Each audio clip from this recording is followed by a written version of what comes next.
Bonjour David Blanchard, vous êtes rédacteur en chef adjoint à 20 minutes. On vous retrouve comme chaque lundi. Vous publiez une série de reportages sur le sujet, donc aujourd'hui, de l'environnement. Un passage obligé finalement pour tous les candidats. Voilà, aujourd'hui, il n'y a plus aucun programme ni aucun candidat qui peut échapper à son petit passage sur l'environnement. On l'a vu sur le mandat qui vient de s'écouler. Il y a eu énormément de choses qui se sont faites directement liées à l'environnement, dans les grandes villes notamment. On pense au transport en commun avec la construction de nombreuses lignes de tramway, à la mise en place de vélos en libre service. Ça a commencé à Lyon. Aujourd'hui, plus une ville échappe à ces vélos en libre service. Ou encore avec les véhicules électriques qui ont commencé à Paris et qui commencent à s'étendre dans toute la France. Ce qu'on remarque également, c'est qu'il y a on l'a vu là tout à l'heure avec Nantes, des grands projets qui cristallisent les gens autour de l'environnement. C'est le cas avec l'aéroport de Notre-Dame-des-Landes, pour lequel tous les élus nantais se sont prononcés favorablement, sauf les écologistes. C'est le cas aussi à Lyon, il ne faut pas l'oublier, avec le Grand Stade, qui mobilise, mine de rien, pas mal d'opposition. Alors, cette initiative qui nous vient d'Allemagne et qui commence à se généraliser en France, c'est l'écoquartier qui se multiplie dans les villes de France. Écolo, piétons, axés sur le développement durable et l'autonomie énergétique, ils séduisent de plus en plus les citadins, sauf quand tout ne se passe pas comme prévu. Reportage dans l'Essonne, Anne-Sora Dubois et Lise Bolo. Ils avaient rêvé d'un quartier vert, paisible, écologique, piéton et même avec ses propres magasins bio. Les propriétaires qui ont acheté leur maison dans cet écoquartier ont vite déchanté. Côté calme, raté, l'incivilité est partout. C'était le festival de passage entre les scooters, les camions, les voitures. Exaspérés, les habitants ont dû fermer le quartier avec des barrières, sans mettre fin complètement aux abus. Avant ici, de chaque côté, on avait une petite bande de pelouse avec quelques arbustes. Et puis les gens, à force de se garer ou de rouler un peu partout, comme la voiture qu'on voit là, ils ont tout bonnement tout retiré. Réponse du maire, un écoquartier, c'est autant l'écologie que la mixité sociale. Les habitants doivent apprendre à y cohabiter. Labelliser un quartier ne rend pas les gens plus civils pour autant. Voilà, les problèmes d'incivilité, on les rencontre partout dans tous les quartiers. Cet écoquartier, c'est un écoquartier pour tous. C'est pas un écoquartier pour bobos.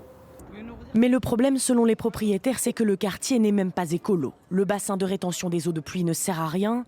L'énergie produite par les panneaux solaires vendus à une société devait permettre de faire baisser les charges. À la sortie, pas de différence sur la facture. Et voici l'état de construction de la chaudière biomasse, 2 ans après l'ouverture de l'écoquartier. En attendant, les habitants se chauffent au fioul. Et là, il y a une différence sur la facture. On vous a parlé d'un chauffage biomasse. On s'est dit tout de suite on va s'y retrouver au niveau des charges. Et là, c'est pas du tout le cas. Avec tout ce qui se passe, je trouve pas ça que c'est vraiment écologique. En plus, les charges qui coûtent, je trouve une fortune. Je trouve pas être dans un écoquartier. Pour ces propriétaires, l'écoquartier de Limeil-Brévannes n'a pas tenu ses promesses. L'année dernière, ils ont même signé une pétition pour être exonérés de leurs impôts locaux. Alors David Blanchard, le manque d'espace vert, c'est une revendication qui revient souvent dans la bouche des électeurs. Oui, notamment dans les grandes villes. C'est ce qu'on montre nous ce matin dans les sujets qu'on peut retrouver sur 20minutes.fr. On connaît ça quand on est parisien, mais pas seulement. À Lille, par exemple, il y a une grande friche actuellement, la friche Saint-Sauveur. Normalement, doivent s'y établir des immeubles. Mais finalement, ce qu'on remarque dans les programmes des élus écologistes, mais aussi de l'UMP, c'est la volonté de maintenir cette friche en espace vert avec des jardins familiaux ou autre chose.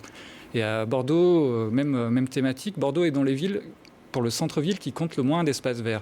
Et les élus, du coup, les programmes réclament ces espaces verts. Alors, on ne va pas écrouler des immeubles, bien sûr, en centre-ville de Bordeaux pour créer des squares ou des parcs.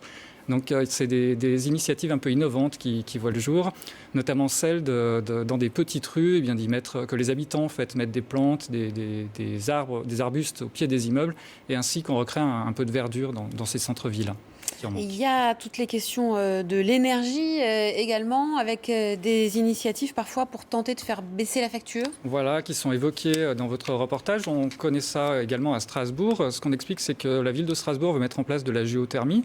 Ça consiste à creuser des puits et aller chercher de l'eau chaude qui est en sous-sol et de se servir de l'énergie ainsi produite pour remplacer des énergies fossiles. Alors, ce n'est pas forcément hyper écologique. On sait qu'à Bâle, par exemple, où ça a été expérimenté, ça a créé des petits séismes et du coup, on est assez inquiet pour ça. Mais il n'empêche que ça peut permettre de réduire la facture, notamment du chauffage urbain. Et la question, elle n'est pas tant sur le fait de faire ces puits, là tout le monde semble plutôt d'accord, mais plutôt sur la manière dont on le fait. Est-ce que la ville le fait en régie ou bien est-ce qu'elle le fait en service public direct? Voilà, les questions sont plus économiques, puisque finalement, derrière l'environnement, il y a pas mal d'autres questions qui voient le jour. Et puis, évidemment, l'inévitable sujet de la pollution. De la pollution en ville. La place des voitures. Exactement, qu'on rencontre à Grenoble, notamment en région, c'est une des villes extrêmement polluées dans une cuvette, et qu'on rencontre quand on est parisien, donc à Paris. Et les deux candidates principales, Anne Hidalgo et Nathalie Kosciusko-Morizet, ont des réponses là-dessus. Alors, Anne Hidalgo, ça consiste à mettre les petites rues à 30 km/h, ainsi qu'à réaménager les grandes places de Paris. C'est ce qui a été fait pour la place de la République. On a plus ou moins enlevé les voitures, en tout cas on a très fortement diminué les voitures sur cette place-là. Et donc l'idée, c'est sur le prochain mandat de faire de même pour Bastille, Nation, enfin toutes les grandes places de Paris. Et NKM, elle, ce qu'elle souhaiterait plutôt, c'est créer ce qu'on appelle une ZAPA, c'est-à-dire une zone dans laquelle les voitures très polluantes n'ont plus le droit de pénétrer. Idem pour les bus de touristes et également pour les camions de livraison. Et donc là, ça permettrait de régénérer un peu l'air dans ces zones-là. Autant de coups de projecteur donc à découvrir dans les éditions 20 minutes d'aujourd'hui. On se retrouve la semaine prochaine. Voilà, sur 20minutes.fr également. Et la semaine prochaine, on parle de transport. Merci beaucoup David Blanchard.